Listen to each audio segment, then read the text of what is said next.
मी लाडक्या बहिणींसाठी पैसे जमवताना सरकारची दमछाक होताना पाहायला मिळाली आहे। कारण की लाडक्या बहिणींसाठी वळवला आदिवासी आणि समाज कल्याण विभागाचा निधी लाडक्या बहिणींसाठी वळवण्यात आलेला आहे। आदिवासी आणि समाज कल्याणचे जवळजवळ 7,000 कोटी वळवल्याचा दावा करण्यात येतोय। आदिवासी आणि समाज कल्याण विभागाचे मंत्री अजितदादांना या संदर्भात जाब सुद्धा विचारणार आहे।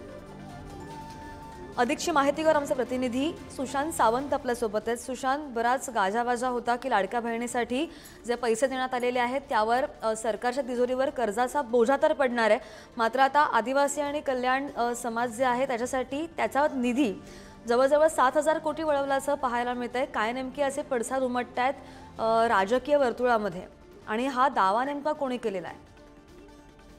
श्रद्धा, आपण जर बघितलं असेल तर राज्याचं सध्या अर्थसंकल्पीय अधिवेशन सुरू आहे। अर्थमंत्री अजित पवार यांनी बजेट देखील मांडलं, मात्र हे बजेट मांडलं जात असताना खऱ्या अर्थाने आपण जर बघितलं असेल तर अनेक विभागाचा निधी जो आहे तो कुठेतरी कमी करण्यात आल्याचं पाहायला मिळालं। आणि याचं मुख्य कारण म्हणजे लाडकी बहीण योजना, ज्या योजनेमुळे खऱ्या अर्थाने राज्यात सरकार आलं, ती जर योजना सुरू करायची असेल तर इतर विभागाचा निधी त्या योजनेला वळवणं बंधनकारक आहे, त्याचं नाहीतर ते पैसे मिळू शकत नाहीत।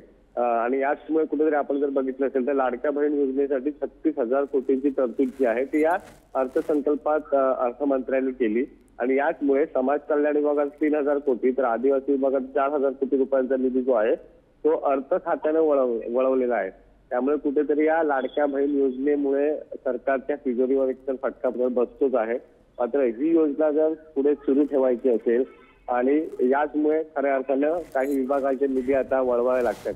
त्यामुळे आता आपण जर पाहिलं असेल तर सामाजिक कल्याण विभाग आणि आदिवासी विभागामध्ये नाराजी आपल्याला पाहायला मिळते, कारण अनेक योजना आहेत या विभागाच्या, त्या योजना आता पुढे न्यायच्या असतील तर निधी आणायचा कुठून, असा प्रश्न खऱ्या अर्थाने या विभागाला पडलेला आहे। बरोबर, आणि याच निमित्ताने आदिवासी समाज सुद्धा आक्रमक होताना पाहायला मिळतोय कुठेतरी। याचे अपडेट घेत राहू। धन्यवाद दिलेल्या सुशांत माहिती संदर्भात।